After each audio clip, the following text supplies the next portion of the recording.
The state of Massachusetts is reopened, everyone, and you know what that means. Live shows are back. This Saturday, June 5th, Bars Over Bars presents The Return to the Jungle, a live musical performance with an array of guests such as Hero the MC, Jay Faith, Aristotle Jones, and Chemic.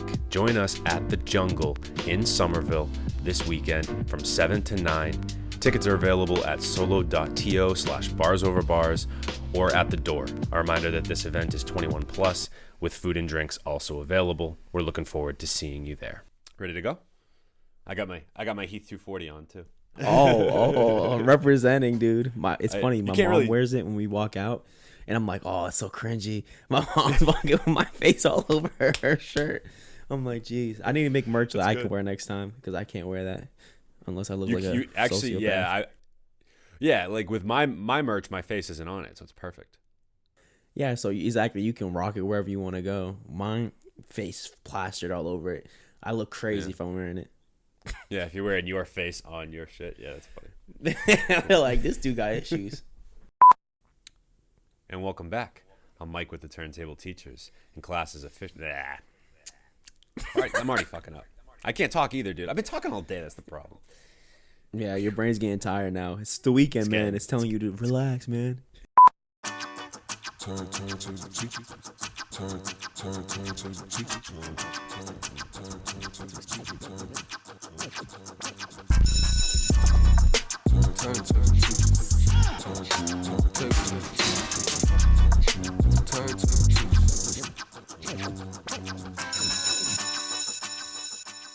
And welcome back. I'm Mike with the Turntable Teachers, and class is officially back in session.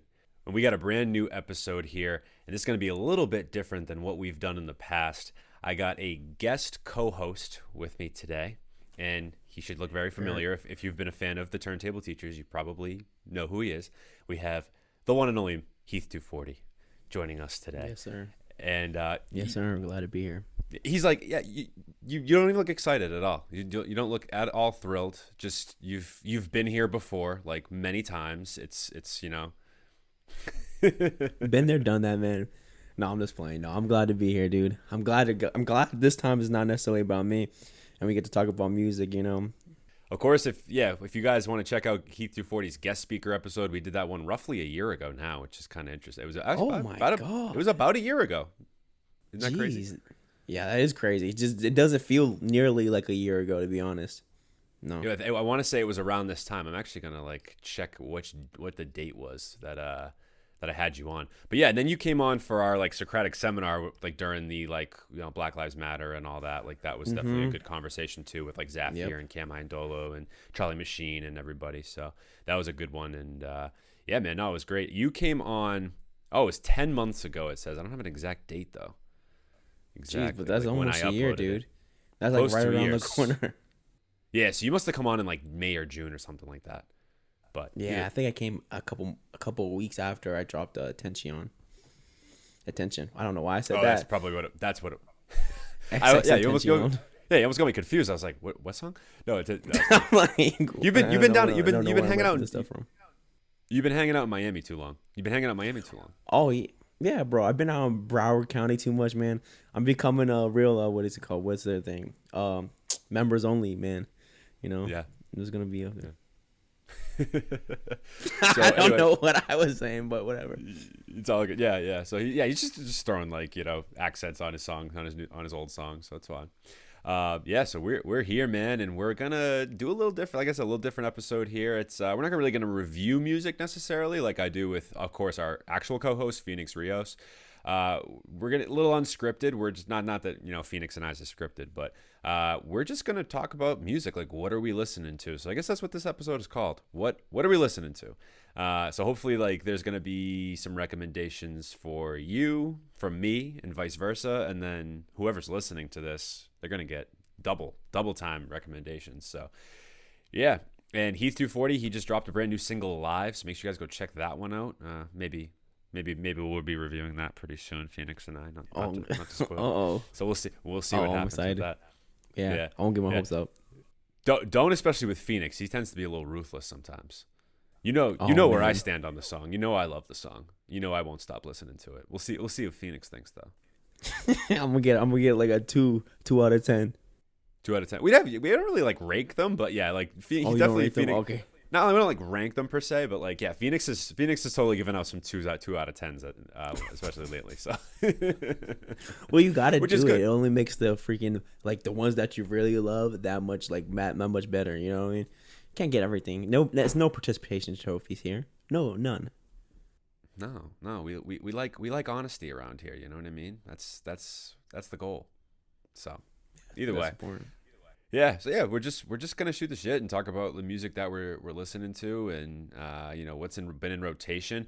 And of course, you've been writing for Daily Chiefers now, so like for you to be able to be kind of, I guess, putting on and like listening to a lot more music than you probably have. First, before we get started, like how's that going? Like the writing part for you, like I know because you're kind of going from an artist's mindset to now kind of almost as like not a music reviewer but like a music promoter. So like how's that been? Yeah, I think that's been pretty. It's been pretty strange, because as you said, coming from an artist standpoint, where it's like, I never really like. I like music. I love listening to underground artists. I always kind of had that in my like thing. I never like just kind of. I always like to find fresh music, but actually writing about it and sharing it is kind of strange because I actually have to write about it, and like I never thought about music in a really like, not analytical way, but like really just kind of like, what do I like about this song? What's making it stand out to me? And like kind of being able to articulate that has kind of helped my music kind of vice versa. It's like, okay, now I kind of really understand what I liked about this song. Maybe I can implement to my own stuff, But it's been it's been fun. I've met a lot of cool artists through writing, a lot of other cool people, a lot of other cool writers as well. It's been a really cool experience where it's like, I don't think I necessarily would have gravitated towards it unless like it happened the way it did, That makes sense. Cool. Awesome. Well, you definitely will link the Daily Chiefers website in the description. You guys can check out all the articles that Heath's been writing about and things of that nature. And yeah, I guess we'll start with you, man. Give me your first like recommendation. So what have you been listening to? What's like a must listen right now that's like in your rotation? A must listen to for right now. Okay, so I'm gonna start off with something maybe not so fresh. But I don't even know how to say that. Mahala, her album Love and Compromise. Oh, Mahalia. It came out. Yeah. Like, wait, how can you say that one more time? Mahalia.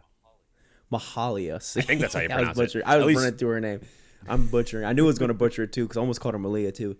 But that project from 2019, I've kind of revisited maybe earlier this week, and because I already kind of liked the project, but I revisited it. I'm like, damn, I really love this project. Where like I don't think there's one song on the project I dislike.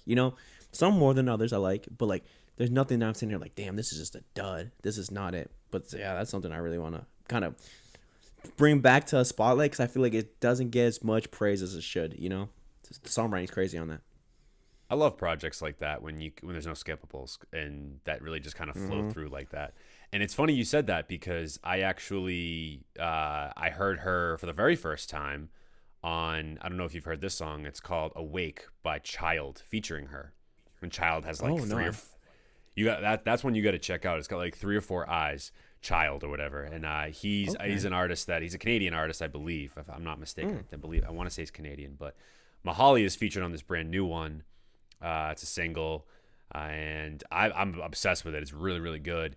Very like bedroom R&B, like not like bedroom pop like you do. Like it's very like slow, like sexy. You know what I mean? It's like one of those types of songs, and it's got a really interesting. They have a very good. I would say like chemistry, the two of them, like on this song in particular. So now that you saying that, I actually hadn't checked out any of like her solo stuff. So I definitely want to like check this album out now too. What is this album? What's the album called again? It's called Love and Compromises. Yeah, but like it's funny because like the album's like because I think because you just mentioned the Child song is more like slow jam kind of sensual R&B. The album is kind of the reason maybe I gravitate towards it is because it has a lot of very like it's like pop R&B, like you know what I mean, like not necessarily in the corny way. Like I'm not saying Khalid's corny, but kind of like really just pop music. You know what I mean? Right. But it's like very like. You like when you listen to the tracks, like my favorite part about her songs is she always has a great hook. The hooks are like you hear it once, you're like, this is so sticky. I need to listen to the song again just to get to that hook, just to get to the hook, right. you know, and like. So that's one of the major things, but like something about her songwriting is just very poppy, but it's not like typical pop music where it's like, oh, this like just sounds like some like, you know, the new Justin Bieber record. It's like very soulful, because even that whole British R&B singer scene, it's nuts. Like these, I don't know what's in the water over there, but it's like crazy, man. They just make some great R&B music, especially in the past couple of years. It's like, oh my God, you know, it's nuts. Even like kind of maybe skipping around a little bit, but another song that I'm really into is the new Saunders song with Georgia Smith. Like that song is incredible. Smith. What's that one? Because I haven't heard that one. Georgia Smith's amazing, by the way. I love her stuff, man. I've been a huge fan of her for a while. Oh, she has a beautiful voice. Like there's not too many people who have such a beautiful voice and just the swag to go with it. Hold up, I'm about to look up the name of the song real quick. It's called Nobody But You. So it's basically just Brent Faiyaz and her singing, like kind of intertwining their vocals, and it's a beautiful song. Like it's really good. There's very few songs that I'm like, wow, these guys come together really well. I'm gonna have to check out the Mahalia and Child song to see if that one does it for me too. But like this one, I was just like, oh my God, like because you know Brent has a very distinct voice and she has a pretty distinct voice as well. It's just a great combination. Great, like I can't. Yeah, this UK. So this is you said so. Oh, so you said Saunders is on it, and then Brent Faiyaz as well. Oh well. So Saunders is Brent Faiyaz's group because he's paired with. So originally, because if you know, like Brent Faiyaz's first album is Saunders' Son, so that was like his break from the group because he was in a group called Saunders with this producer. I forget the producer's name. So it's Brent Faiyaz and a producer that makes Saunders up. Oh. I did not know that. Yeah, this is news. Yeah. I thought he was a solo act. I didn't realize he was part of... This is some deep dive nerd thing. Well, this is what you do when you start writing and you get into the analytical world. You get into this, and that's the crazy part of it too. Is like, you know, I'm obviously in the same boat as you, but like, clearly, there's just so much out there to like think about and look at, right? Like, I just don't even. I didn't realize that. That's interesting. And you know, it's funny. I probably wouldn't have recognized that had you not said anything. So I'm gonna add this to my library now because this is freaking. No, definitely. Check I love it out both of them. Let me know what you think. That new Brent Faiyaz with Tyler the Creator is pretty solid too. Not new, but like it came out a couple of weeks ago. That shit's fire, man. I like that shit too. And yeah, I love that record. Yeah, but Georgia Smith and Brent Faiyaz, that's actually a duo that I wouldn't have thought about before, but like now that you're talking about it, like it makes total sense. Like they definitely have a really good, interesting case. Kind of going back to your Justin Bieber, you just said Justin Bieber, and like so, for example, like another UK artist that's very intriguing to me is Giveon. Oh yeah, yeah.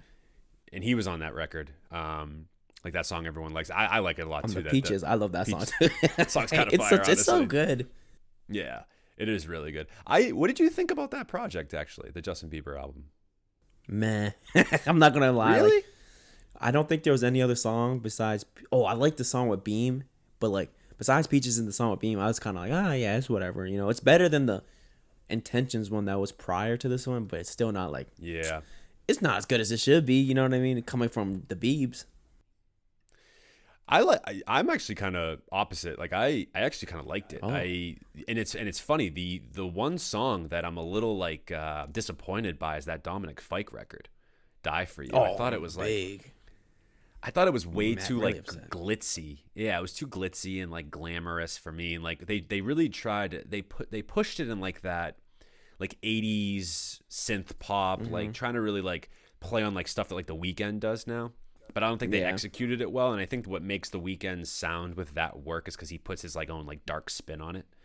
With the Justin Bieber, like that particular song, and I'm a huge Dominic Fike fan. Like, you know, people that know the podcast, like and he's a Florida guy too. Like the stuff Dominic Fike's been doing as of like the last year and a year and a half. Like actually, I shouldn't even say that. Even the last 2 or 3 years with stuff like, you know, songs like 3 Nights and you know, She Wants the Money and stuff like that.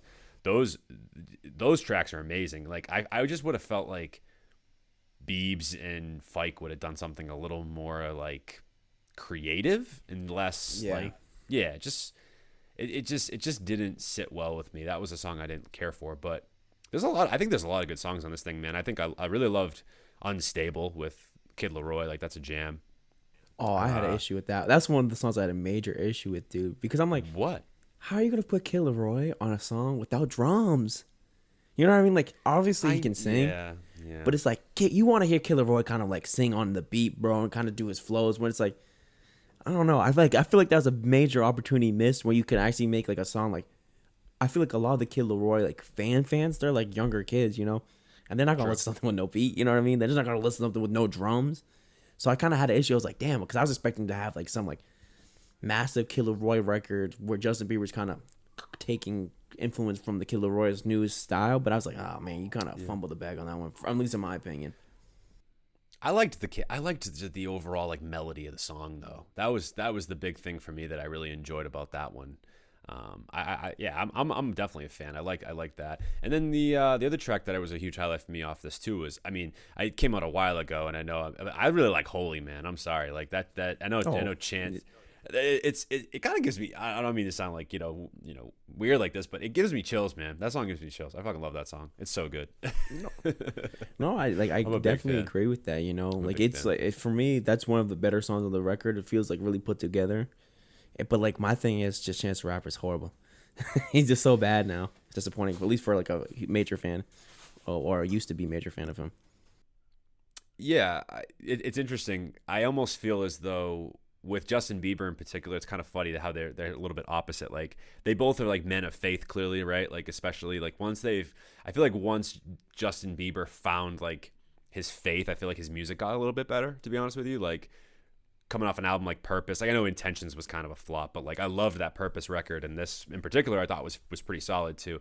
Chance opposite. I feel like once he got into like his super, like after Coloring Book, I feel like it's just gone so downhill for him. It's just not.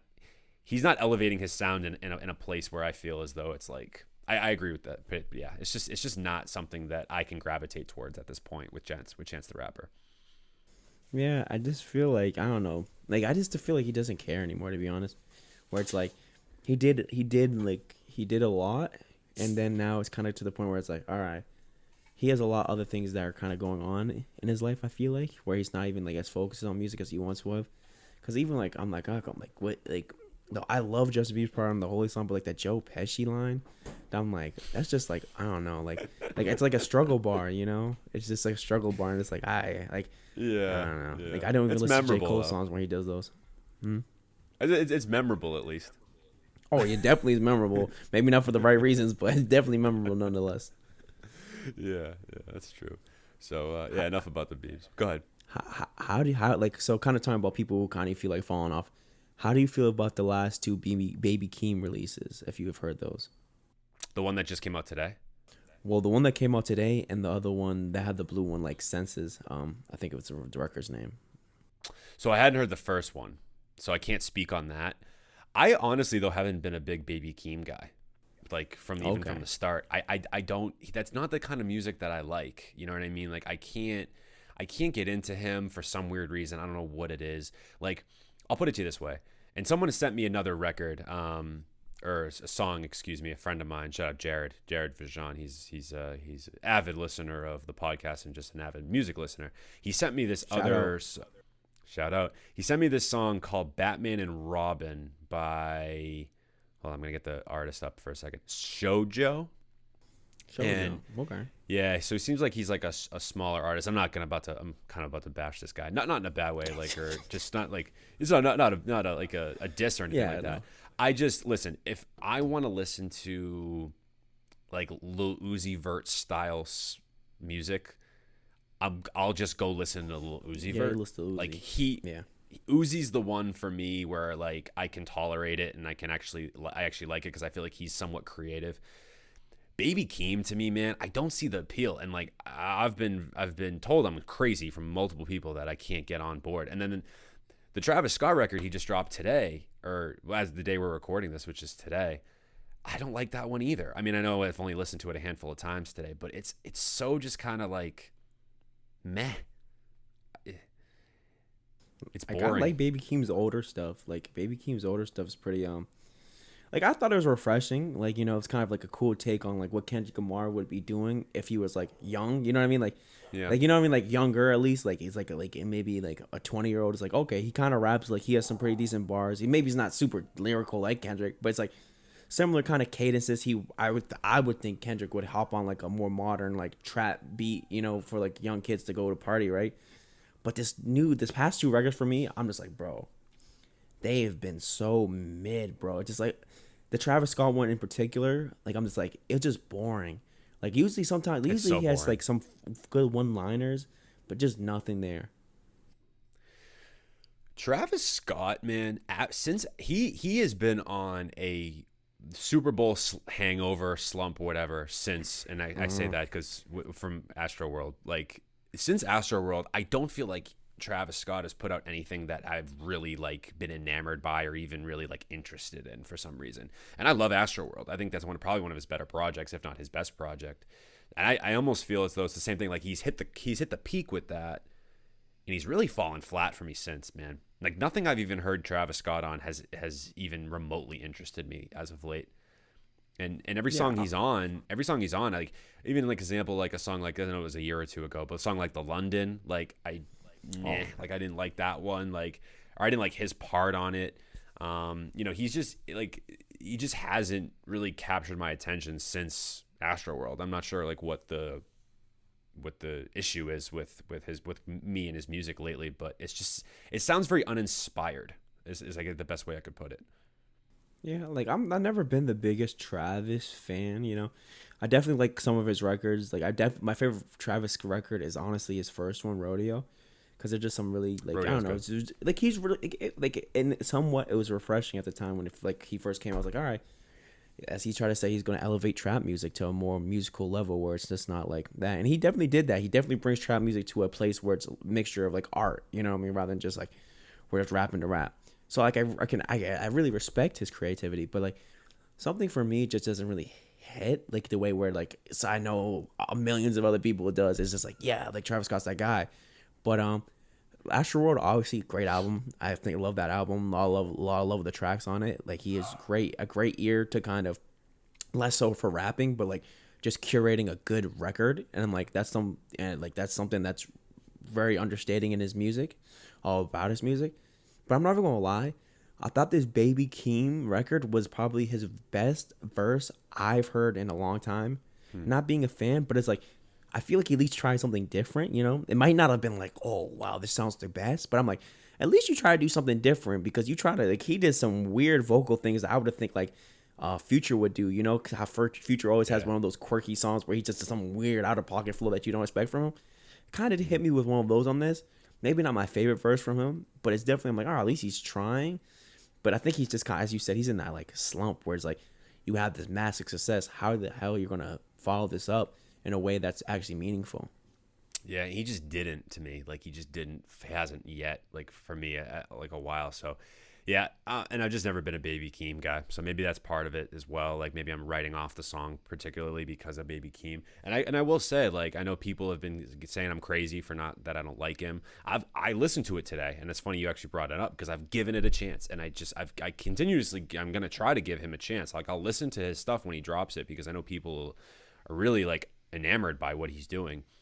It just doesn't sit well with me, or it's not like my cup of tea. I'm not sure what it is, but I think yeah, a lot of the appeal for him has to be the visuals too. You know, like his music videos are really tight and they're cool, but it's like, oh, okay, you're working with Kendrick Lamar. Lamar's a cousin, you know, right. and you're working with like was it Day Free?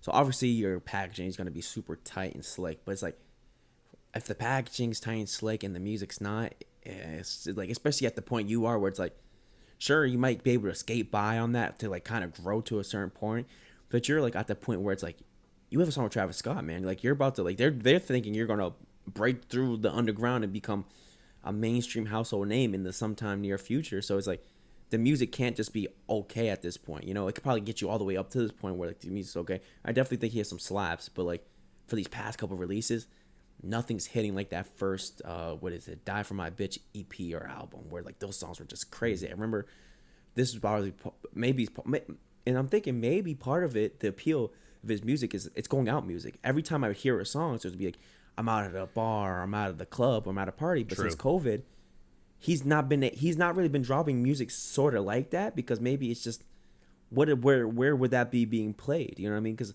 sure, some people play that stuff in their headphones, but like a lot of other people have been kind of in more of a mellow mood. So like you're not going out, you're not been in that party mode. So maybe his music doesn't have a place right now in the COVID era. That's actually a great point. I don't know why I feel said it like that.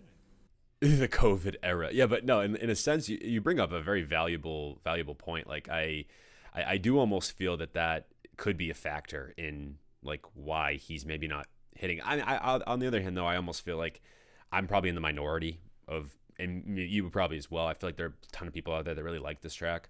I know who Odins is a huge fan. Shout out Odins, who we've done a lot of work with too. He's a friend of the show. He loves Baby Keem. And he's one of the people that thinks I'm crazy that I don't like Baby Keem. So it's interesting. But I could definitely see the both sides, you know. He's okay. Yeah. He's definitely, I think he's definitely going to have a long career. He's just got to step it up, buddy. Come on now. Taking this from somebody who's not nearly close to where you are, step it up. Yeah, you have a lot of authority there, and I have even more than you do.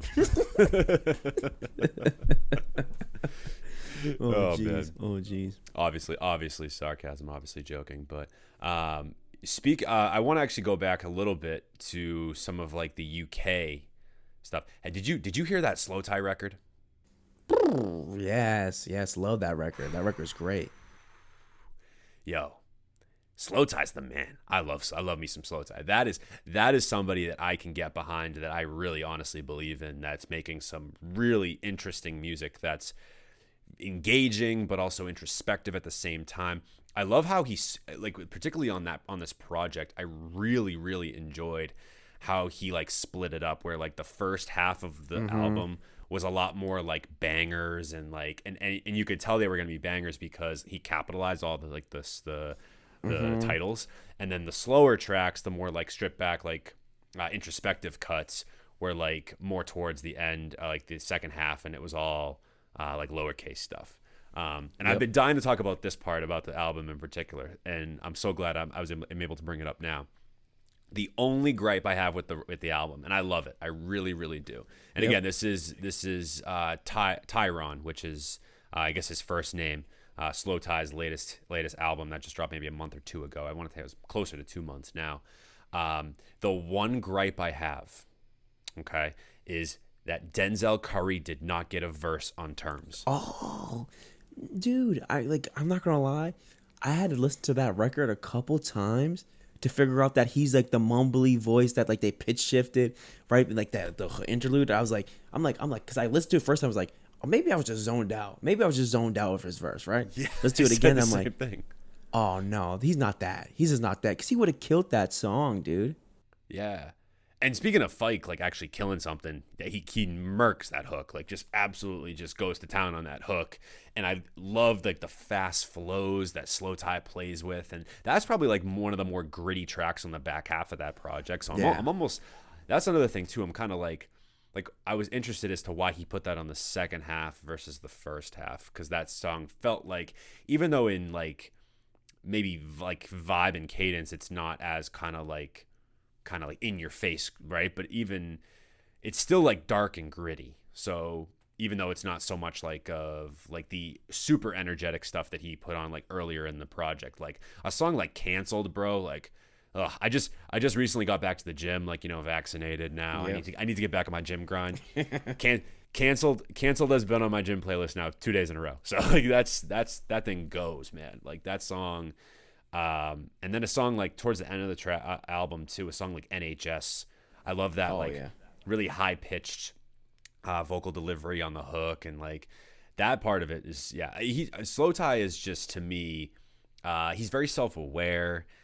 He's not afraid to be who he is, and those are the parts of like Slow Tie I really enjoy. That's why I feel like I really just enjoy his music that much, because of just his ability to just be himself, and he's been very much accepted as so in a lot of ways. And like it's funny to me, because I usually do not like UK rappers, to be honest with you. Like, I quite frankly just the appeal to it has not really kind of made me as I don't know. And like so, but the one thing Slow Tie's been able, like Slow Tie's been the one artist I've been able to like firmly stand behind, you know. And it's funny, he's like maybe the most oddball out of all of them, you know what I mean, with his weird vocals and his vocal delivery. But as you said, bro, it's something about his introspective nature in his music. Even if you look back at Nothing Great About Britain, and he's just bringing up these topics that are so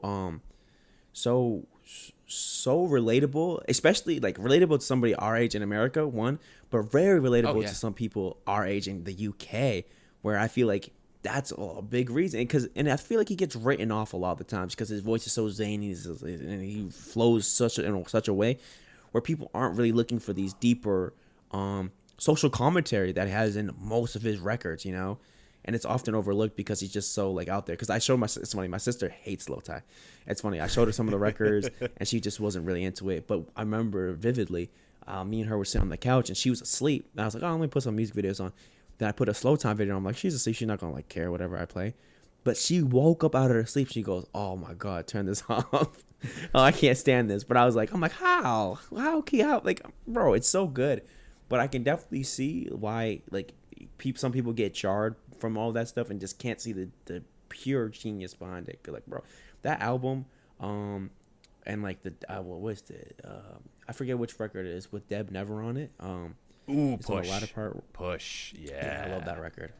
Yeah. Speaking of Deb Never, before I go to Deb Never, because she's another artist that I've come on to somewhat recently in the last few years, like gotten into her solo stuff very recently, but you know, I've heard her on, you know, the Brockhampton record from last year, Ginger, and then of course she was on Slow Tie's Tyrion. Curious, now that Tyrion's kind of sat with you for like a couple of months, which do you prefer? Do you prefer Nothing Great About Britain, or do you prefer Tyrion? Like if you were to pick one, like do you think like one's better than the other? I probably think Tyrion is a little bit better, just because it feels a little bit more mature, and maybe in like the like the song choices and palette.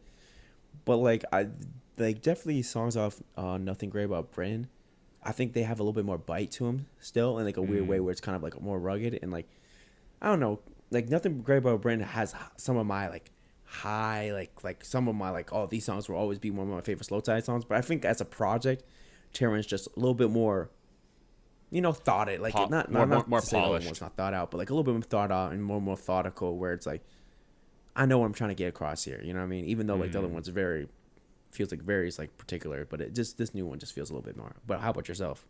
I would actually probably agree with that. The one song on Nothing Great About Britain, it would be a runaway. If it was on Tyrion, would be Gorgeous for me.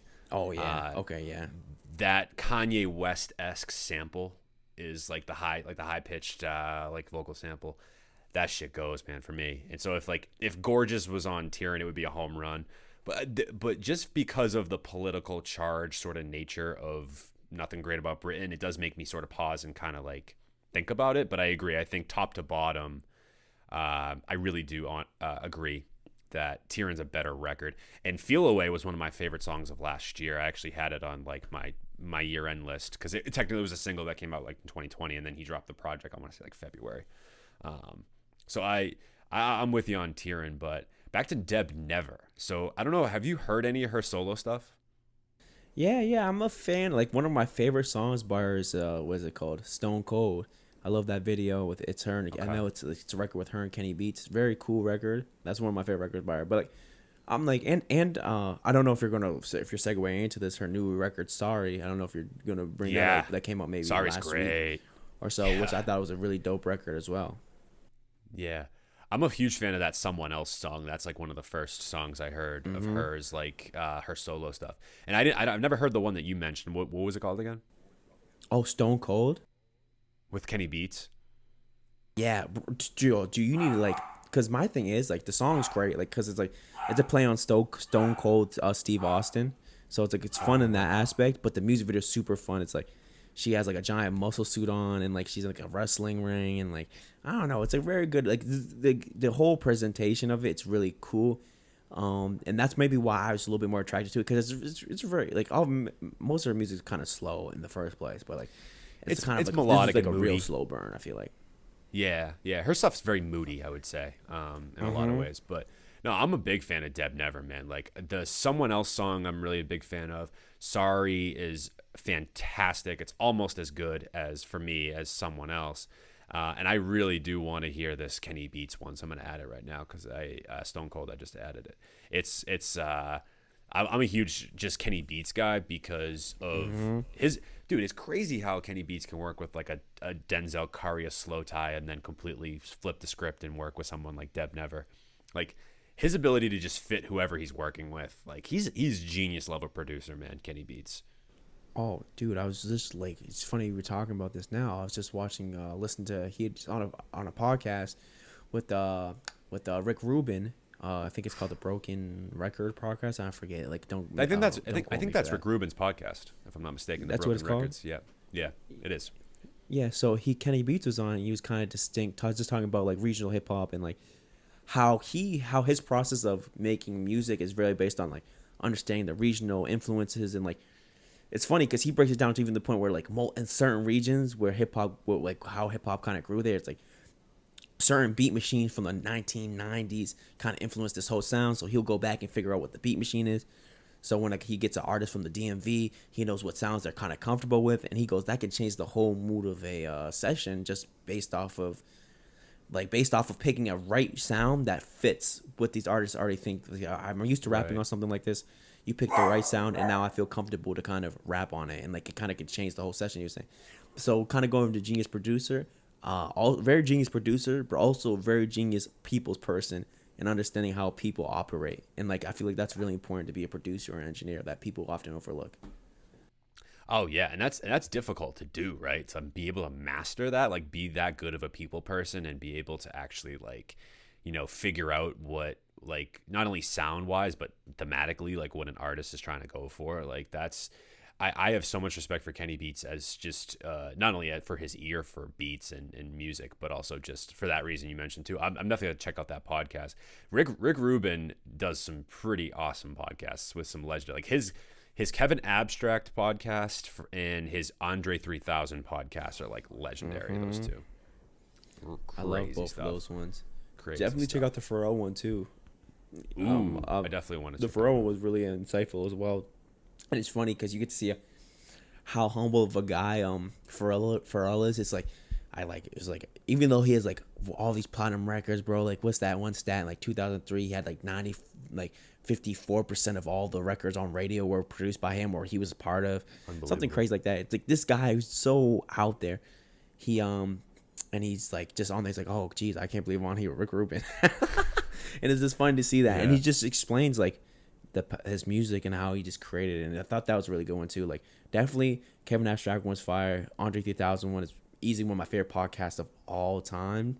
Just see how candid he is, and because you don't get to see him too much, so it's like really it's always exciting to hear him talk, But the Pharrell one's definitely up there for me. So definitely check that out too. Anybody cares about listen to podcasts, you're listening to one right now, so you should check out those ones too. After this one though. Yeah. Oh, good. And I hope that people listening to this care about podcasts after listening to this. So absolutely, I agree. No, it's very rare that you can get an Andre 3000 interview or even sound bites out there. So the fact that there's like that podcast out there it's a pretty special one for sure. It's funny actually. I was absolutely geeking because Johan Lennox came on the podcast about a month ago, and he said he was out at Rick Rubin's studio with the Brockhampton guys not long ago. Which how crazy is that? And he just kind of threw it. He kind of just threw it in there. You know what I mean? And I was like, what? You're like, huh? What the hell? Crazy. What the hell? Crazy. No.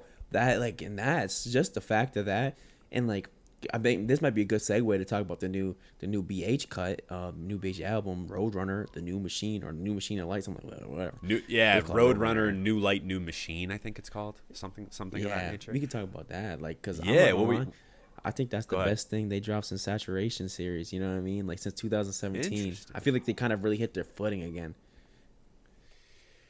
So okay, it's funny. I almost haven't ran it back as much as I feel like I should have. So I've been listening to it a lot, but usually when they drop a project, man, that's all I listen to for months on end. So for me, I do really like the project, put it that way. I really, really enjoy it. I can't sit here definitively yet and say that I like it better than Ginger or Iridescence. I definitely not Ginger yet. Like, looking back on it, like Iridescence, I think Iridescence has some really great tracks, and it was, I think that year it might have been my favorite album of the year. Okay. There's some back, like, yeah, with the, I have to go back in the archives. It was in the top 3 for sure. And, there was some back, like songs on the back end of that Brockhampton record, that Iridescence record, that are just ridiculous. Like Itonia. What's the one that's like a little bit more, now I'm forgetting some of the names of them. Like, what's the one that's a little bit more almost like country-esque, like country style song? It's like, on that back of that record. I'm going to look it up real quick. It's, I'm not quite sure. I'm not either. I have it on the freaking wall, and I don't remember this. San Marcos. That's the one that I really like. San Marcos, yes. That's just crazy. And Fabric, dude. Oh my god, I saw them do Fabric live. That was some crazy shit. And how that hook just like built and built and built and built. But so what's interesting about Roadrunner is the amount of features they had. I was surprised. I was pleasantly surprised that they're actually getting out there and like working with some other people. Like the fact that they got Danny Brown and JPEG Mafia and ASAP Mob and ASAP Rocky. It's interesting. He doesn't get credited on Count on Me, but he's on that first verse. So he's on 2 songs, which is crazy. And then Charlie Wilson's on here too. So they definitely like went outside their comfort zone. I really like this project. I'm not even going to sit here and act like I don't like it.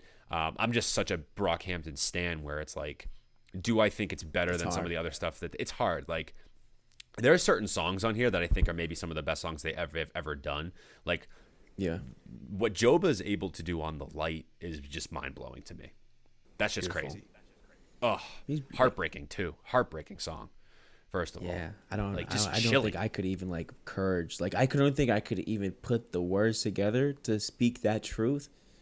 And like just the way he does it, so like it's like just saying it was one thing that's like it's its own struggle, but saying it in such a way that has so much conviction, and you're sitting there, you're like, oh my god, my heart's ripping out of my fucking chest listening to this. I know. He's special. Like, and I've always thought Jobo is one of my favorite from the group, just because he hits those his great ear for melody and great ear for pockets. And this project, I feel like, is like, how everybody like has like their breakout project, like I forget, like I feel like Saturation One might have been Amir's project, and like like certain ones that the Brockhamp stands fans do. Yep. The Brockhamp stands do. They always pick one, but for me, I'm like, this is Joba's project. This is the project that really he might not have many features on it, like as a lot of these other members. Like, I know Merlin sprinkled all over that bitch. But I just felt like his verses just had the most weight, and the songs he were on was just the most important ones on the record. For this one in particular, you're saying? Yeah, for this one in particular, yeah. What's interesting, and I've been saying this for a long time, I don't feel like they utilize Merlin enough, and it's funny. I actually was looking at this when the album came out. Did you know? I believe this. Don't quote me on this, but the last song that Merlin is on is Old News, and then he doesn't show up again for the last 5 songs. And it's strange to me how little he's utilized. I almost feel as though they don't utilize Merlin enough. I'm not gonna hold you. Usually when Merlin hops on the track, I'm like, oh, this just took a digger. I'm not gonna lie. Something about it's too there's certain, trust me, old Brockhampton songs when Merlin hits some lines, he's some of like the best one-liners. Like, everybody's gonna scream certain lines. He says, "Don't call me stupid." Like, you know what I mean? Like, he definitely has those lines, but it's like, as they progressed as a group and they moved out of like that really kind of just like, we're having a lot of fun, right? We're just a bunch of kids having a lot of fun, to more serious stuff. His style doesn't like transcend so well, and it's kind of like, and you look at the last couple songs on this album, they're all really the more deeper cuts where it's like more personal. And I don't feel like I'm not saying he can't do it, but the way his voice is so brash and it's just so out there, and his flows aren't necessarily like the most tight in a way where it's like he's really just hitting it. It's kind of more of just like, this is really expressive. This is very expressive. So like, I see why they probably wouldn't have him on the later tracks, but like, I'm not gonna lie, a lot of the times when he gets on shit, I'm just like, yo, like, I could have done without it, to be honest with you. Interesting. But at least on the newer records, at least. That makes sense. I actually see that point. Although I will say this, he had a really stripped back and beautiful, almost maybe one of the better verses on a song like I Tonya. So he can do it. But to the extent that he wants to, or they want him to, or like I don't know. I don't know where that lies. I don't know if like he. Yeah, I don't know. Maybe you bring up a fair point though. If like maybe he doesn't fit a lot of what they do now. Like on certain songs like Bankroll, he's great, right? That song like that, perfect fit for him. You know. I actually never would have thought A$AP Ferg and Merlin. That never would have crossed my mind that them two on a song would be so hype. You know what I mean? But like once we got it, I was like, oh, this is something we should have been begging for a while. Yeah, and I feel like that's A$AP Ferg's best verse in a couple years, dude. He's hitting some crazy pocket. I'm like, bro, like, I'm not gonna lie, because I'm like, I never was the biggest A$AP Ferg fan to start off, and it's like me neither. And like, so I was kind of like, oh, when I started him on there, I was kind of like, oh, hopefully A$AP Rocky's doing most of the work. You know what I mean? Like, oh, but then I heard A$AP Ferg on this. I'm like, geez, like we talk about working out playlist. Bankroll is my song. When I go on my runs, I put Bankroll on, and that gets me hyped up. Once A$AP Ferg starts going in, that's just a good song to run to. You know, keep your rhythm up, just keep the momentum going. But so, how do you feel about Kevin Abstract on this album? Because I've seen on the internet, there's been two kind of sides of this. People are saying Kevin Abstract's bad because he had even in this podcast, I forget what the name of it. It was a Kevin Abstract entry that kind of dropped right after Roadrunner, and I listened to it. And he said the fans were saying, "Damn, you kind of fell off on Puppet." Not Puppy. Sorry. Whoa, that never came out. Puppet never came out. But, I got the leaks on this one though. But on Ginger, they're like, bro, you just kind of felt like you didn't care as much as you used to on your other tracks. And he said he didn't even necessarily care. So what do you think about him on this project? Do you think he's kind of stepping things up, or like? This album was for me Joba and Matt Champion. They shined the most on this project to me. I think Don McLennan was Ginger. That was his time. Yeah. He had probably one of the best Brockhampton verses of all time, arguably. It's unbelievable. Yeah, on that Ginger album, the one where they kind of like they kind of hash out the Amir Van stuff.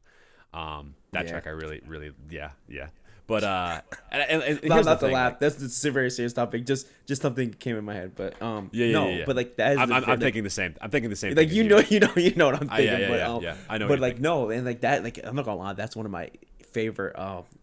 That's one of my favorite Brockhampton songs. In the end of the day, like in that verse, when you hear Dom just slam the mic down at the end, it's just a great. It's just like not like great that he did it, but it's like. You could see how much he felt what he was saying. You know what I mean? And that's what like I felt like is very like that's very important. But like yes, as you said, Dom was at that album. And like sorry, I didn't cut you off. No, you're fine. No, you're fine. I'm not even answering your question yet, so I need to get back to that. But then in Joba in particular, though, like Joba's like little hook on that song. Oh my god, so crazy. But either way, I do feel as though this was Joba and Matt Champion's album. Like to shine, and Kevin Abstract came out with something interesting, and maybe this will give you a little bit of perspective and kind of play a little devil's advocate, because they signed to RCA, and because RCA they had agreed that they needed to drop like I think it was like 3 albums in the course of like a year or something like that. Oh, it was Jesus. That was part of their deal. So part of it was like Iridescence. And then I think that they had something else. It might have been, or no. So Puppy was beforehand, but then of course everything kind of happened, and then they had to, they dropped to Iridescence, which some people thought it felt a little bit rushed. I particularly liked Iridescence. Yeah, so you're kind of in that boat. I hated Iridescence. That's like really? I'm not gonna lie, that's my least favorite Brockhampton cut album. Looking back on it now, it very well might be. I would almost maybe say it's tough. I would ask me tomorrow. I might have a different opinion. Saturation 3 might be my least favorite, but maybe not. Maybe it is Iridescence. I don't know, but neither here nor there. So when they first came out, you could really tell that Kevin Abstract was the guy, right? Like he had his hand in everything. Him and Emir, like they were like the two, right? And everyone else just kind of felt like secondary. Amir and Kevin on the first two Brockhampton records for sure. Those two guys. Merlin had his moments on two, for sure, and Joba was barely really even on it. Like he wasn't even really a vocalist on that first project. Like he was more he did he had that amazing face hook like that is just iconic. Yeah. You know what I mean? But like one besides that, he wasn't really. Yeah, oh for sure, it is easily one of their biggest songs. But Kevin had said because of the turmoil and like they just were very uninspired at that time. That's why Kevin Abstract came out with his solo project, Arizona Baby. So one of my favorite. And he projects. Had said, "What's that?" Oh, I said that's one of my favorite projects of all time. So good, so good.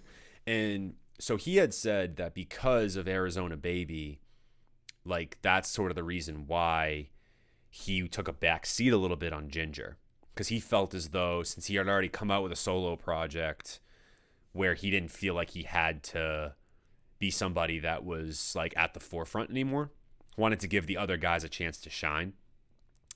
But he almost took, I think, too much of a backseat on this one. He did have some great verses, right? But when I took away from this project, I really remembered Matt and Joba most from this new one. So I do see your point. Although I will say that. I think that's almost good of Kevin in a way. Like I think he does have to find that balance though. He has to find the balance between giving these guys, some shine as well and an opportunity to shine, but also like he's an intricate part of Brockhampton. Like without Kevin like I would argue like, they've been fine without Amir. Like they've adapted without Amir. I don't know if they would be able to be a group without Kevin Abstract though. And like even from the jump, like Kevin Abstract's been kind of like that stint. Like, it's obviously his group, he started it, but like that being the case, that doesn't necessarily you're going to be like the standout guy that the fans just gravitate towards.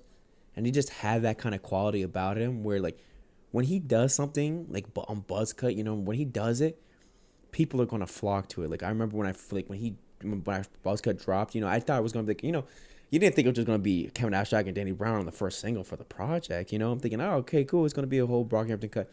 Then when you got that, it's like, damn, this is a great single. Then Count on Me comes out, and I was kind of like, it was kind of lukewarm. Like, I didn't hate it, but I didn't love it, So it's very interesting. It felt a little uninspired. Cool. Yeah, it felt like uninspired. It was like, oh, it's cool. It's like a poppy song. They were trying to make something catchy. Like, it's cool. Like, it's okay. Like, the more I listen to it, the more I like it, But on my first opinion, it was kind of like, it's not bad. But, like, kind of going to your point where he needs to kind of figure out that, like, kind of middle ground where it's, like, not necessarily taking up all the spotlight when like I feel like if he really wanted to, he definitely could, but but not being too far back. And I think on the podcast I was listening to the other week, he had something that I thought was kind of interesting. This could be like a complete bullshit where he's just like, oh, kind of making an excuse up, or this could be like honest. But I take it as honest. I don't see why he has to lie. But he was kind of saying like he saw that like he had like a lot of like people fucking with him. Like he saw like he could be really big if he wanted to. And I thought he was just going to be out of here, like off the first session. I thought he was going to be like, what, like, like a household name where it's not just like kind of niche cultural thing, right? And he thought so too, but then he saw it and he said he's kind of got turned away from it. And he's kind of afraid to make that next transition and leave. So maybe, and like he was like, maybe like he goes, I wish I went a little bit harder on Arizona Baby, where like I made these songs really, really like polished and stuff like that. And like because I've gotten opinions about Arizona Baby. I love the album and I know you love the album, but people say he mailed in some of the verses when he does like the talk rap, he's kind of mailing it in. And I feel like he's kind of even like, yeah, I kind of mailed in some of the stuff. It's not horrible, but he definitely could have done more to make the songs that much more. And he said on his next solo project that he's going to try to like break the mold and become one of those like household names like a Tyler Creator or like somebody in that kind of lane where it's like the biggest you can go. So I don't know. Maybe he's just bullshitting because he's upset about the reception maybe some people are giving him, or is he just being totally candid? It's interesting how it's like I can't even fathom how a song like Peach has not gotten him to be a household name. How does that song not like? I don't even care what type of genre of music you like. Like I don't know how you can't like Peach. Like that song is so damn good. Like that was blow and away that my favorite song of that year. Like it wasn't close. It wasn't even close. I remember it was like it was at my mid year when we did mid-year lists. It was my mid-year number one. It was easily still number one. Like, it didn't even move. And that's fun for me because I love doing the list. It's a big thing. Like, any fans of the podcast, like, you guys know I love the lists. And if you're a newfound listener, like, that's what we do. We do mid-year. Mid-year list is definitely coming up pretty soon. But yeah, I definitely, I think that overall with this particular project though, I think the reach of trying to get different, like, bigger name artists, not bigger name artists, I shouldn't say that, but maybe more household name artists on it, like A$AP Rocky. Maybe Danny Brown's not necessarily a household name, but if you're a hip hop fan, you know Danny Brown. I mean, come on. Stole my idea. Danny Brown stole your idea? They stole my idea. No, they stole my idea because I was like, oh, when I get big enough, I'm going to get Danny Brown. Nobody gets Danny Brown in the song anymore. And I saw this, I was like, oh, they beat me to the punch again. I know, so I'm just joking. But, like, no, I definitely was thinking that. But, like, as you're saying, Danny Brown is definitely, like, a household name in hip-hop, Oh, yeah. If you love rap. Yeah. Oh, my God. I love Danny Brown. He's the... Talk about, like... I think Danny Brown is the United States version of a Slow Tie. Oh. Like, the two of them... The two of them, if they don't have a song, which I don't think they do, they need to. They need to. Because Tim and Denzel, holy crap. Have you ever heard that song, Psycho? No. Slow Tie and Denzel. No. You haven't heard that shit? Oh. No. Like, you don't want to listen to that too late at night because it'll give you nightmares. So Slow Tie and Denzel Curry, if you haven't heard that thing, man, Psycho. Go check. That's another one you got to go check out. That song is unbelievable what they're able to do with, like, the soundscape. It's very haunting song. But so overall, man, I did really like this Roadrunner album. I will say I definitely need to dive into it even more. It has actually only been out for a couple of weeks too, so, like, and I listen to so much music these days. When this and I think it was just the shock value of when, like, the Brockhampton Saturation series, like, when it came out, and, like, how obsessed I was, and Ginger for me was definitely a little like off. Asking me now. Again, I've been sitting with Ginger for obviously years, so we all have. So for me, I like Ginger a little better. But yeah, this is a really good project from them, and I was glad to see a project from them in 2021. And I'd be hard pressed to imagine that this, in some capacity, doesn't make my year-end list in some way, whether it's the songs or the albums. Like, I think it'll be there somewhere, in some capacity. Did you have any favorite tracks from this before we kind of move on to some other projects? Yeah. One of my favorite songs from is "Don't Shoot Up the Party." Just the meaning behind it, You could take it how it is. Don't shoot up, like, don't kill my vibe, or, like, legitimately don't shoot up this place because we know what's going on right now with all these mass shootings and stuff. So that was pretty good, and I just like it's weird because like has that G-funk kind of synth Very line G-funk going through it. And it's like you could play that at a party. Like, I feel like, in my preference, you can play it at a party and people will get hyped. It's like a really hyped song, but then the meaning is just like, oh, it's kind of like, it reminds me of pumped up kicks. It's like great song, but then you listen to the lyrics, you're like, oh, this is a little bit darker than I previously thought. But yeah, that's probably one of my favorite songs off the project. Cool.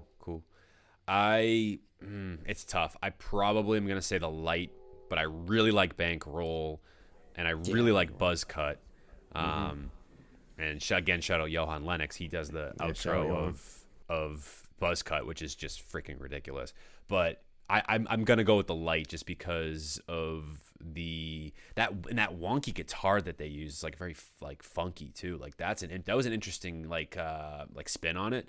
So I'm gonna go with The Light, probably being my favorite track from this project. But in terms of, like, my most, like, replayed song, it's probably been Bankroll because it's so catchy. And Matt Champion, like, lump up in my jeans, I got a bankroll. I'm like, damn, Matt, get it. You go do your thing, boy. Go do crazy. Your thing, Matt. No, that's a great song too. Good stuff, man.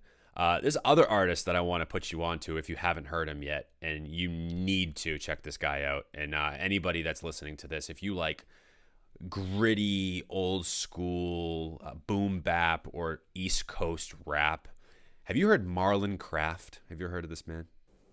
Actually, I've actually have. He's white, right? dude, he's like white and a ginger, and you put it on, and he sounds nothing like he looks. Nothing like that. Yeah. Nothing. He's a pretty deep voice. Like I've definitely heard some of. Let me look at like I definitely heard a couple of his records, but I'm not too well informed on him, bro. But I definitely know what you're talking about. Like what songs do you recommend that I check out to kind of get into him? Bro, At the Door is the song you have to start with. It was his lead single from his his most recent project, How We Intended, that just dropped in 2021. And holy crap, bro, this shit is so damn good. And he provides so many different styles on this project. For me, is what really, and I didn't know him before. Apparently, he's been doing this for quite a while. Like anyone that hasn't heard him, I would say like he has a very interesting cadence. Like at times he gives me like a Mick Jenkins vibe, like a Mick Jenkins like cadence. Other times he kind of comes off, he really like wears that like New York style on his sleeve. Like I can see he sounds like very like 50 Cent almost, like in a sense. And then there's even some songs here where like he has almost can sound like The Game. I'm not saying he sounds like these people necessarily, like he's biting them, but if you like those artists, I think you're gonna love Marlon Craft. I've just been enamored with his like pitch control, his vocal control, his ability to like command the instrumental. Like it's not like the beat, like he's not like playing into the beat, like he's not like kind of just camouflaging himself into the beat. Like he is the forefront of every single song that he's on. And the beat complements, and the beat complements, or the instrumental complements his vocals. Like it's not the other way around. So that's what I really appreciate about him and his ability to actually tell a story. He's a great storyteller. At the Door is phenomenal. And there's another song on here that's actually one of his most streamed songs called second most streamed song I think, or third maybe. Grateful is the other one. Those two I would start with. Grateful and At the Door would be the two that I would definitely 100% start with. And then the last one that after you listen to those two, Get Off My Yard. If you want a song for your runs or gym, bro, that's the one. So At the Door is like the really introspective one that really, I almost thought it was Mick Jenkins when it first came on. It sounded exactly like Mick Jenkins to me. And then Grateful is probably like my favorite song I've heard of his. That hook is infectious as hell. And then the last song, like Get Off My Yard, he's basically like acting like he's like a grandfather, like an old man. He's like get off my yard. It's like his cadence on it is, dude, he's a talented dude. He is that guy. Like he's that dude. So I would totally check him out if you're like looking for like a really dope lyricist, somebody that can really play with a lot of different styles as well. He does the East Coast sound well. He does like almost like a Southern style sound well, and he does like West Coast stuff. So I would totally check out Marlon Craft. He's a guy that I've been very heavy on lately. No, like I'm gonna definitely check out all the records. And like it's funny, the times I have heard him mention, everybody has like a kind of similar definition to like what he does, like a kind of someone may whatever I'm about to say, but they all say similar things that you say, right? And like one of the things I've been kind of curious is like maybe like as you say, he's a lyricist.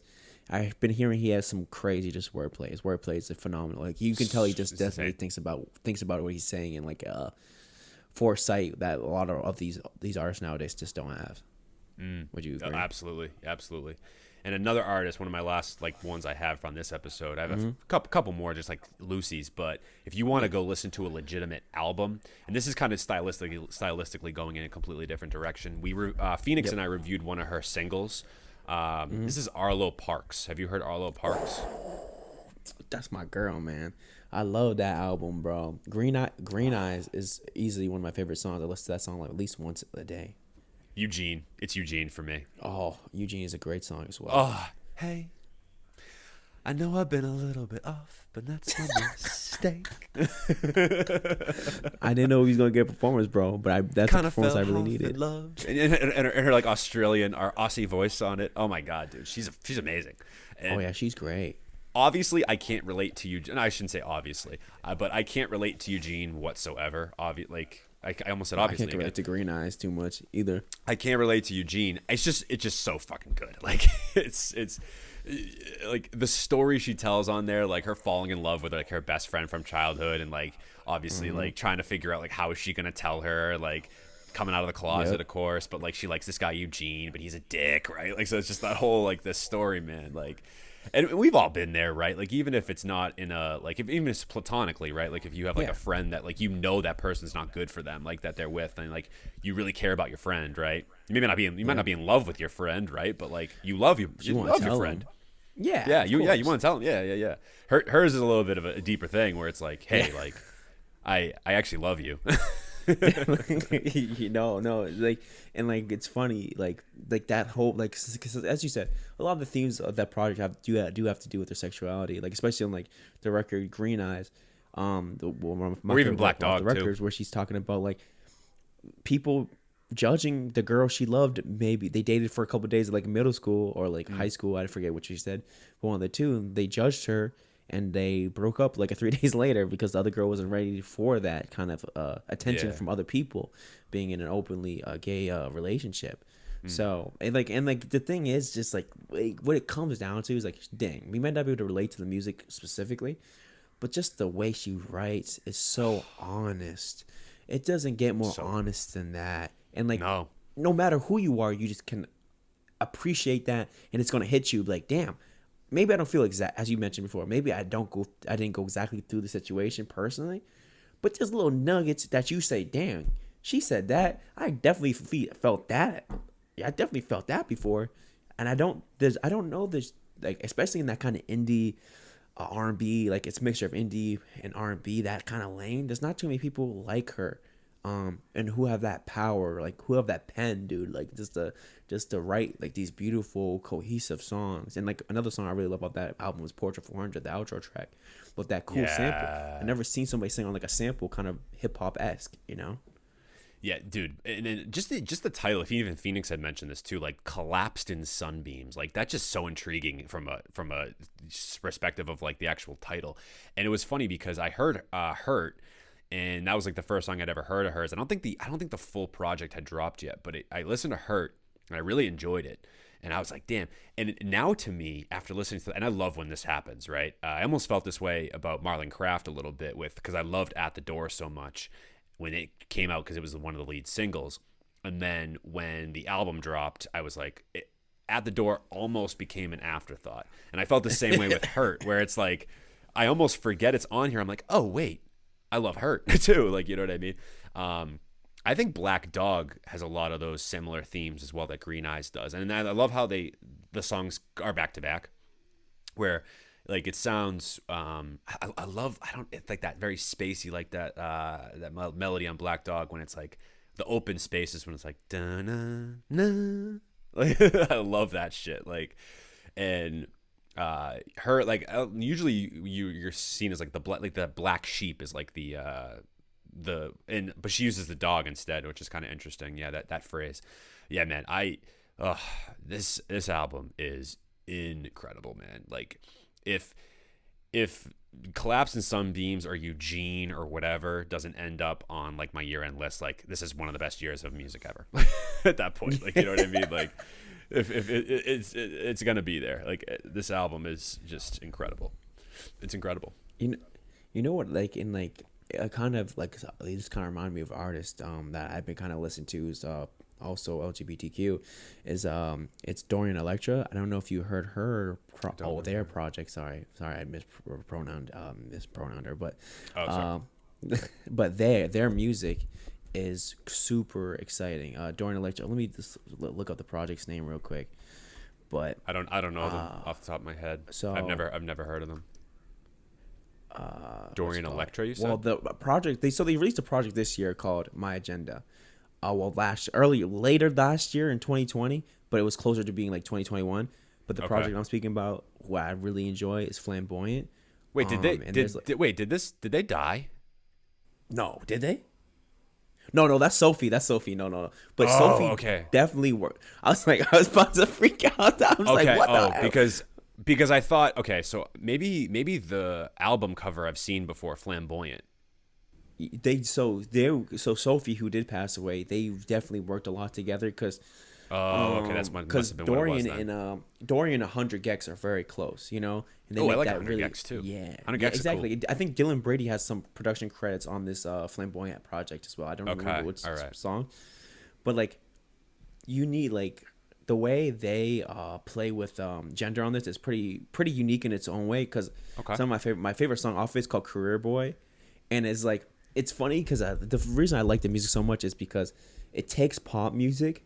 Like, you know, like stereotypical pop, you know, you got to have that big hook. You got to have that thing. It takes that and just maximize it in this like ironic, maybe to this ironic place where it's like the hook is just so big. It's like, we're going to have all this beautiful music kind of running behind it and like just make it like everything in pop. They just expound like it's hyper pop-esque, but it's more like pop, but they're just going to go crazy on every element of it. And like, I definitely check out Career Boy, especially the music video.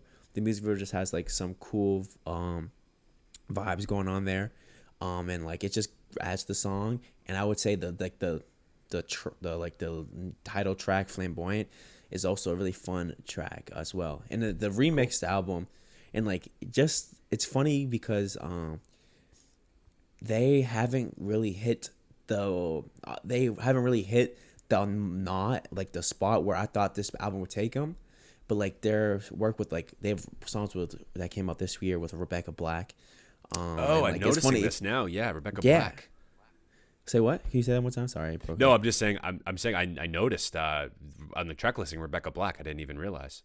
Yeah, like, and it's funny they were featured on Rebecca Black's Friday remix as well.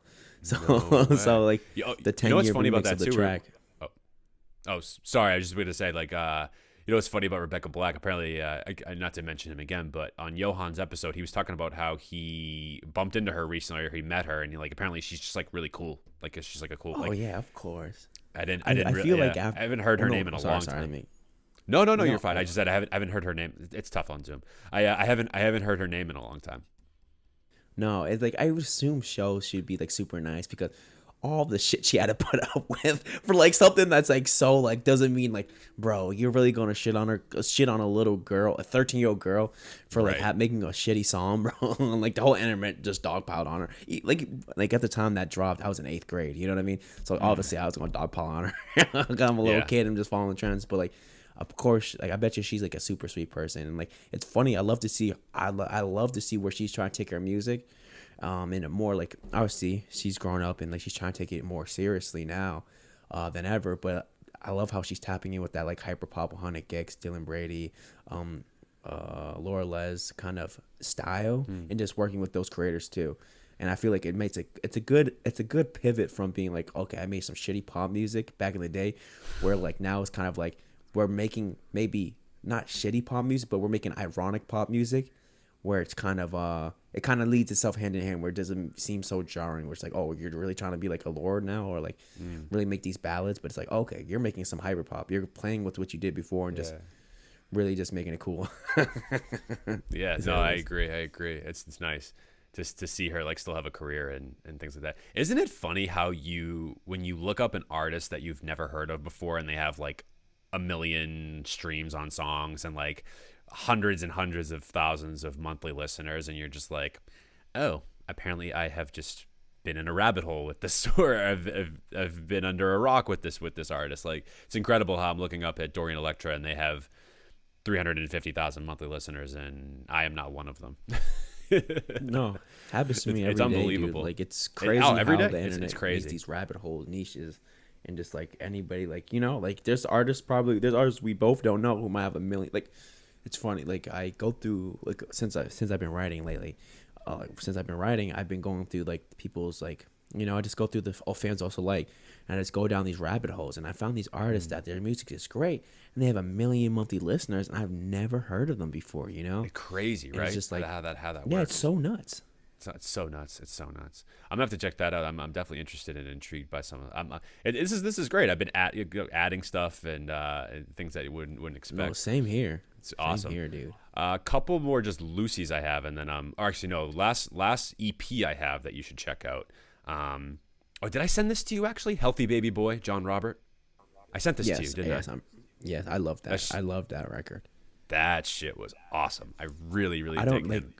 where'd you find him? And like, and I know you mentioned it briefly in text message, but like, could you refresh me with that?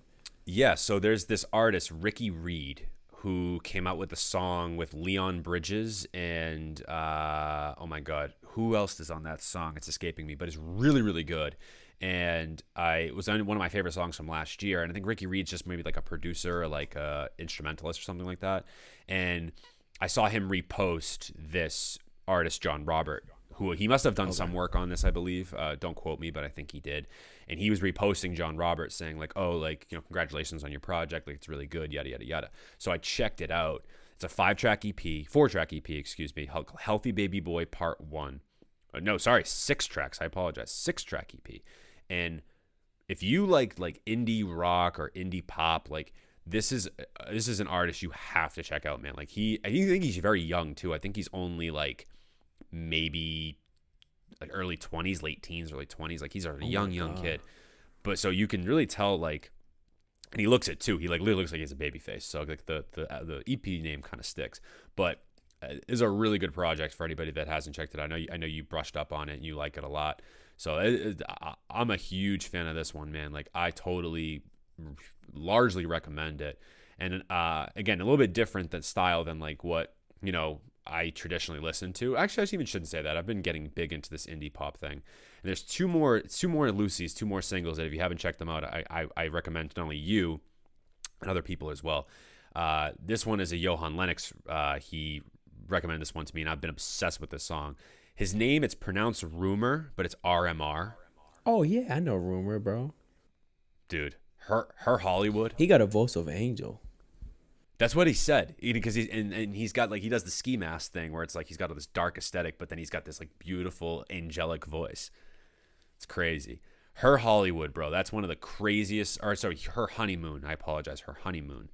That is one of the craziest songs I've heard this year. So good. And then the last one that I have is apparently they're like a UK production duo or something like that, or like an EDM UK duo, and they're called Jungle, and they've dropped a song called Keep Moving, and Keep Moving. It's like this 80s synth like smash, bro. Like I'm obsessed. Like it's perfect. Like if anyone listening to this is having a wedding soon or anything like that, this needs to be on a wedding playlist, put it that way. Like it's one of those songs where like it would just get people going. Like it's a great. So those are my last 2 recommendations for tonight. I know we talk about a lot of music, but no, I have more, but I have more, but we're gonna save it for another. I said I have more recommendations, but we're gonna save it for a different episode because this has been a lot of fun. I want to do this again. So no, definitely, we could definitely do this again. Like I always have like music to talk about. When we do what we do, man, music just comes across us, and like it's always fun to have somebody to actually talk about it with, because oftentimes you can't have conversations like this, because if you start doing it, people are like, oh my god, this dude's talking about this music, bro, I'm just trying to listen to this right now. And I hate being that guy, so I try not to do it, but I'd love to like geek out over shit like this with somebody, you know. Oh, it's the best. So I really appreciate you having me on here. No doubt. I said before, bro. Do you have any final recommendations, like any projects or Lucy's that you have? Maybe like a couple, like 2 or 3. Yeah, I have 2, and the one's the Blossoms EP. I think it's Blossom 97 or 97 Blossom, which is a cool. They're signed to. It's funny. They're signed to Kevin Abstract Romil on their video store album, and they Matt Champion's on this. Yeah. They make very interesting experimental. They're one of those genreless artists where they put everything together from hip hop, rock to indie to R&B, and I think their record 97 Blossom was super dope, and they're definitely on the come up.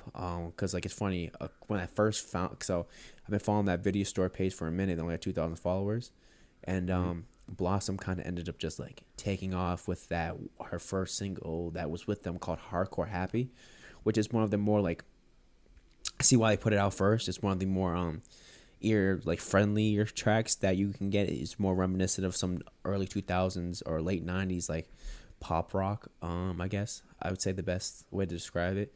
But also the record shape the track after that record, Shapeshifter, is a cool modern take on like, I don't know, I couldn't even describe it in too much genre. It's super cool. Another person is that one feature on Brockhampton on the old news. I think his name is Barrett. From that feature, I actually checked out his project. I don't remember. I think it's Barrage Songs Volume 2. I checked out some of that, and what I loved about him, he's a multi-instrumentalist producer as well as a singer-songwriter.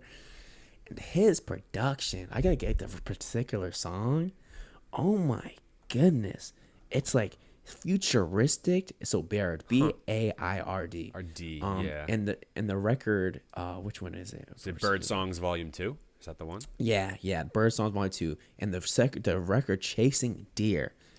Like the whole intro is like just instrumental. Then he comes in with a very little singing part, but the beat is just so captivating because it has this old feel to it, but it feels like it gives this indie feel to it. But the drum kind of like reminds me of dancehall in a weird way, so it's kind of like this weird combination of music. And then the singing comes in like I would have approached like because I was listening to the beat, I was like, since the beat was so good, as the hip hop artist or the musician in me, I was like, I just started just playing around, just thinking of flows, how I would come on it, because it's like such a big long intro. And then when he comes in a way I never would have thought of, but it works so well. So I definitely say check out Bird Songs Volume 2, and specifically Chasing Deer. Like that's a super dope track, and like he needs to get more love than he is. I don't know how much love he's getting on here, but I know he has 3,000 followers on Instagram, so he's super deserving of this because he's just super dope, like musically and all around. But yeah, those are my last like things I can think off the top of my head. Dope. I got some homework for sure. I think we both got a little homework. Oh, I definitely have some stuff to do, some stuff to listen to. Awesome. Hey, and listen, I think we'll have you back. Maybe like one more time. Oh man, please, you can't do this. The fans are gonna be like, you're not gonna let him back on. Come on, we need more of this. No, it's fine. No, but I really appreciate you having on me every time. No, this has been a really great thing, and we got a little surprise episode. You and I coming in very soon as well. So the next episode that you got on, we're gonna review an album. I'm not gonna say which album yet, but we are gonna jump on very soon, very very soon. And we're gonna review this album. You and I. We're gonna go. I would love to go track by track. We'll talk about it. So that's gonna be the next one, and we'll get you on to do this again. So hopefully you guys got some recommendations from this episode as well. And thanks for tuning in if you guys have made it this far. Obviously, make sure you subscribe to the podcast. We do many other sorts of segments. We do actual legitimate like song reviews with our other co-host Phoenix Rios. We do, of course, our guest speaker episodes where we interview local and even national acts and artists. Heath240, of course, has one. And you should also stream his latest song live. It's really good. The music video is incredible. Really enjoy your stuff, man. And congratulations on everything you've been doing too, man. I know you said we wanted to shy away and not talk about you, but I need to give you your flowers just a little bit too. So I appreciate it, man. Especially towards the end. And we're gonna link both our Instagrams in the description, but obviously give us a follow at Turntable Teachers and Heath240 on Instagram, and stream our episodes and stream Heath240's music. And hopefully you guys got some recommendations. Leave us a comment, right? Leave us a comment on YouTube, especially. Like, let us know if there's any of these songs or albums or artists that you really liked that you're glad that we brought up, or give us some recommendations too. That would be really cool. Yeah, give us some recommendations. Would love some recommendations. So give us some, drop us a comment. Let us know, what are you listening to lately? What's heavy in rotation for you? What do you recommend to people? Because I think there's nothing better than when you get a recommendation from somebody and the music is incredible. That's always the best. Yeah. It's even a better feeling too when you recommend it and they love it. That's the good stuff. That's what we love. So totally, reach out to us, drop us a comment, let us know what you're listening to as well. And let us know what you thought of this episode. We'll definitely do more of these if you guys enjoyed it. So, but of course, Heath240, man, this is a lot of fun, and we'll, like I said, we'll get you back pretty soon. Yeah, I won't be in the dark next time. I have a light on. I was going to say, you got dark all of a sudden. I know. It was slowly getting darker, and I was like, I don't want to get up in the middle. We have such a good conversation and turn the light on. But I'll definitely have a little bit better setup going on next time. But sounds good. Yeah, once you're back, I'll be back home. Right. Exactly. No, I'm glad we were able to do it, though, either way. So, but yeah, without further ado, thanks for joining us. We really appreciate it. And until next time, I'm Mike. This is Heath240 with the Turntable Teachers. The class is officially dismissed. Turntable Teachers.